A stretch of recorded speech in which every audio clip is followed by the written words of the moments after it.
शाश्वत नोकरी मिळण्याची कोणतीच खात्री नसली तरी स्वतःचा उद्योग व्यवसाय सुरू करण्याच्या दृष्टीने impact academy for skill development Thane आणि Rotary club of Thane Hiranandani legends यांच्या संयुक्त विद्यमाने ठाणे जिल्ह्यातील तरुणांना बारामती येथील कृषी विज्ञान केंद्रात नेऊन बेकरी उत्पादनं, लाडू, चिवडा, ढोकळा, चकल्या, बिर्याणी यांची प्रात्यक्षिक शिकवून व्यवसायासाठी प्रेरित केलंय।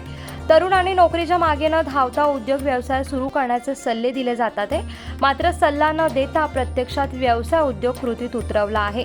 ठाणे जिल्ह्यातील दुर्गम आदिवासी भाग त्याचप्रमाणे ग्रामीण शहरी भागातील तरुणांना व्यवसाय करण्यासाठी रोटरी क्लब प्रवृत्त करत आहे। यासाठी बारामतीमधील कृषी विज्ञान केंद्रात युवकांना नेऊन नवनवीन उद्योगाचे धडे दिले असल्याची माहिती मुख्य होस्ट क्लब ठाणे हिरानंदानी लिजंड्सचे अध्यक्ष निलेश दहिफुले यांनी दिली आहे। कोकणासह परिसरातील ताज्या घडामोडींसाठी सागर डिजिटलला सबस्क्राईब करा आणि नोटिफिकेशनसाठी बेल आयकॉनवर प्रेस करा।